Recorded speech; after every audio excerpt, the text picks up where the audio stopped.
नमस्कार, आदाब। अ, आज के इस प्रोग्राम में हम बात करेंगे जो सीरिया के हालात हैं। अभी युद्ध विराम हुए लेबनान में ज़्यादा समय नहीं गुज़रा था कि सीरिया के ऊपर बॉम्बिंग शुरू हो गई। इज़राइल ने भी करनी शुरू कर दी, अमेरिकन्स ने भी कर रहे हैं। फिर उसके अलावा ये भी है कि रशियंस और सीरियन जो है वो इदलिब और दूसरे शहरों में जहाँ पे ये इस्लामिक मिलिटेंट ग्रुप्स ने काफ़ी बताया जा रहा है कि काफ़ी बड़े एरिया में अपना कब्जा कर लिया है। आखिर ऐसा क्या हो रहा है, ये क्यों है, इसके क्या कारण हैं, जानने की कोशिश करेंगे। सबसे इम्पोर्टेंट चीज़ ये है इस समय सीरिया के कई शहरों में, खासतौर से दो शहरों में पर्टिकुलर, वहाँ के ऊपर हयात तहरीर अल शम्स एक आतंकवादी ग्रुप जिसे कहा जाता है या मिलिटेंट इस्लामिक ग्रुप है, उसका बताया जा रहा है कि बहुत से देहातों के ऊपर कब्जा उसने कर लिया है।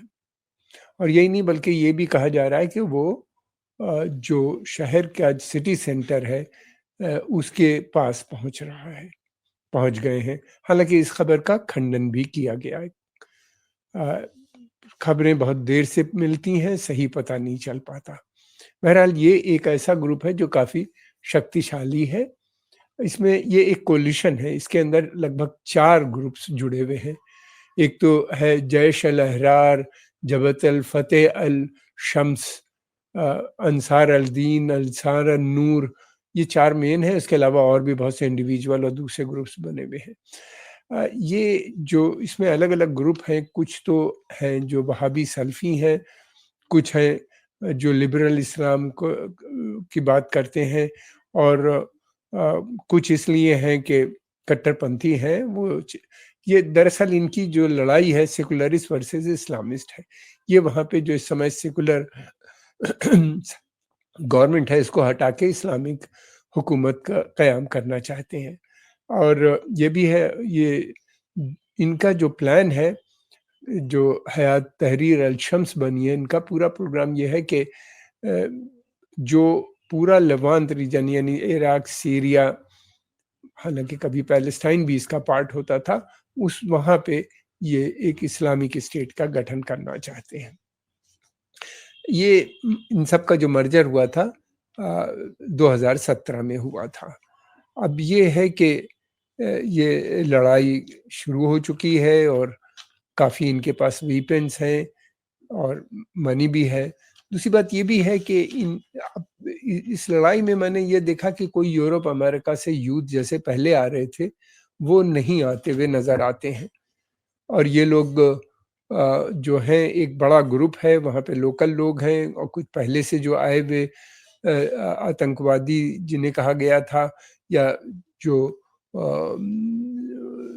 आईएसएस जिसे दाइश भी कहते हैं उसके लोग, इन लोगों ने मिल के, उनके बहुत से लोग इधर से उधर, उधर से इधर होते रहते हैं।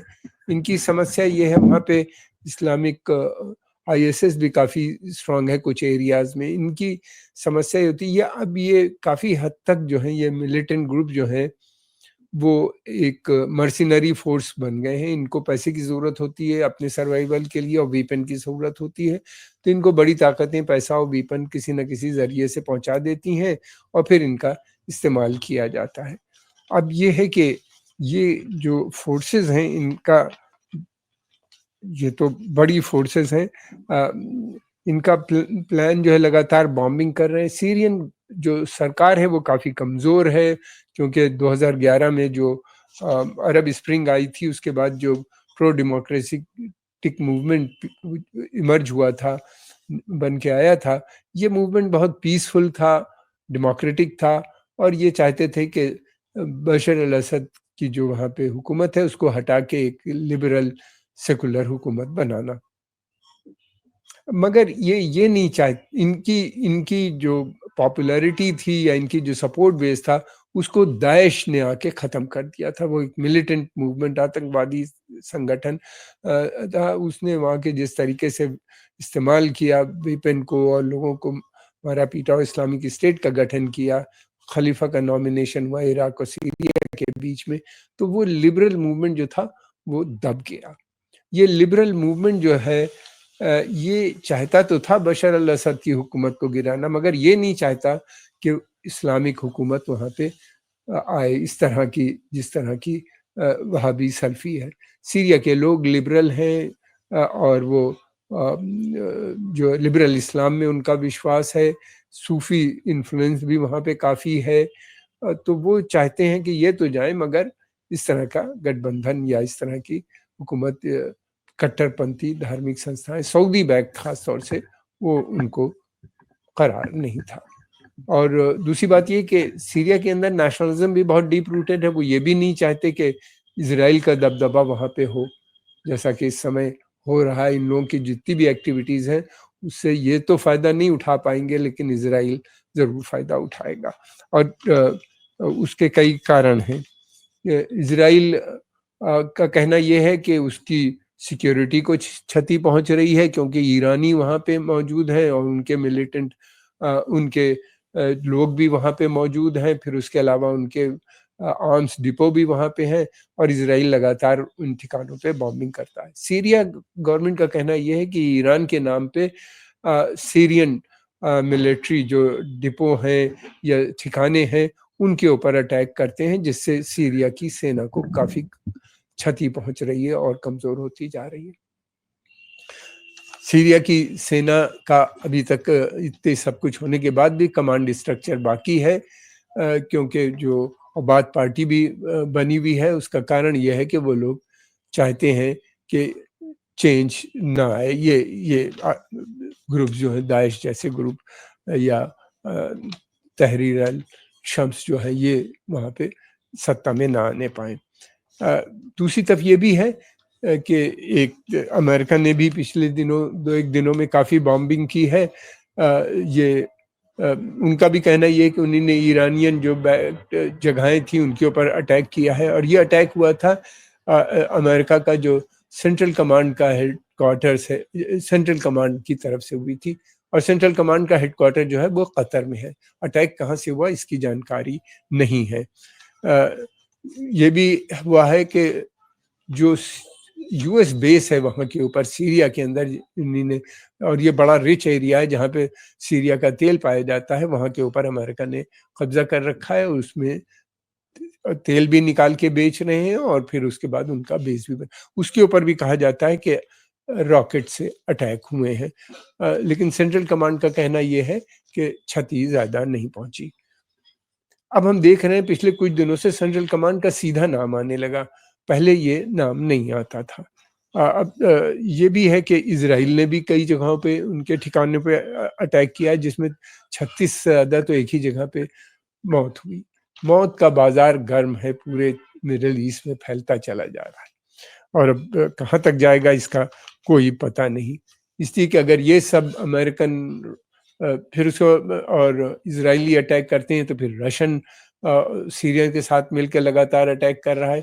और ख़बर ये भी है कि जल्दी ही हूती मलेशिया और इराकी मलेशिया भी वहाँ आ सकती हैं। आने के लिए उन्हीं ने बात की है, और हिजबुल्लाह वहाँ पहले से मौजूद भी है।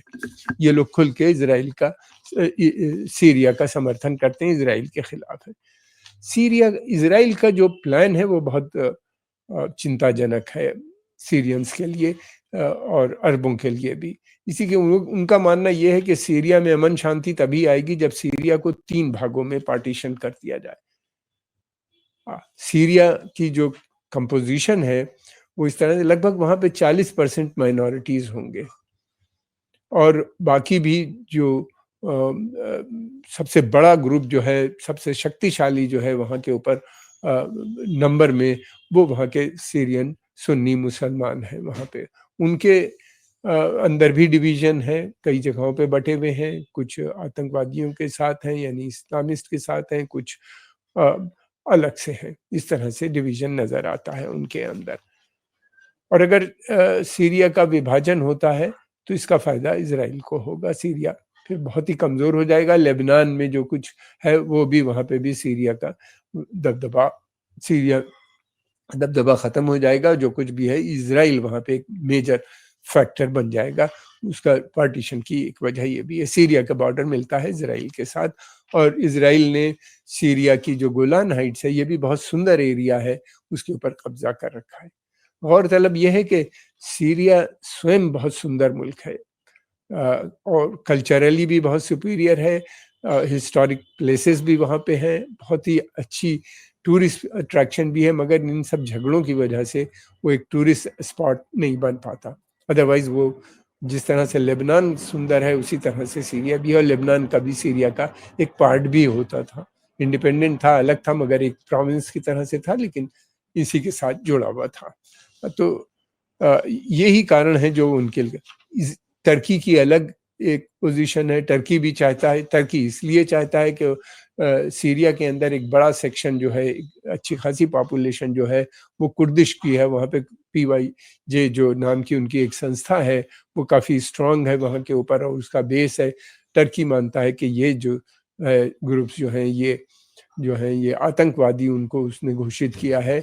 और दूसरी तरफ ये भी है कि टर्की नहीं चाहता कि इनको या तो ऑटोनॉमी मिले या कोई आज़ादी इस ग्रुप को मिले, जिस तरह के जो वहाँ के हालात हैं उसमें। इसलिए कि अगर वहाँ पे ये ग्रुप स्ट्रांग होता है, कुर्दिश ग्रुप, तो कुर्दिश पॉपुलेशन जो है टर्की के अंदर इससे मिली हुई है, जो कि बहुत बड़ी पॉपुलेशन है, वहाँ पे भी सेपरेटिस्ट मूवमेंट दोबारा से पकड़ सकता है। तो इसलिए टर्की भी नहीं चाहता। अब ये है कि किस तरीके से अब देखना यह है कि अरब रिस्पॉन्स क्या होता है। क्या अरब बर्दाश्त करेंगे टर्की सीरिया का विभाजन, इसराइल का अमेरिकन इजरायली डोमिनेशन?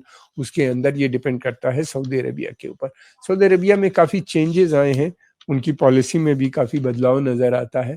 तो उस बदलाव को देखते हुए हमें नहीं लगता कि होगा। इसलिए कि अगर सीरिया का विभाजन होता है, या सीरिया में इसराइल और अमेरिकन रिजीम्स वहाँ पे आती हैं, हुकूमत बनती है ऐसी जो अमेरिका और इजरायली पसंद है, तो फिर उसके बाद ये है कि इराक को संभालना, इराक की गवर्नमेंट बहुत कमज़ोर है, वो मुश्किल हो जाएगी, क्योंकि इराक का बड़ा बॉर्डर जो है वो सीरिया से मिलता है। और इराक में भी इन लोगों का प्रोग्राम जो है, अमेरिका पहले भी कह चुका है कि इराक को भी 3 भागों में बांट देना चाहिए। फिर तो अरब वर्ल्ड में कोई बड़ा देश बचेगा ही नहीं इजिप्ट के सिवा, या फिर नॉर्थ अफ्रीका में सूडान। बाकी तो इतने छोटे-छोटे मुल्क हैं, उनकी कोई हैसियत ही नहीं बची रह जाती। और क्या होगा ये तो आने वाला समय बताएगा।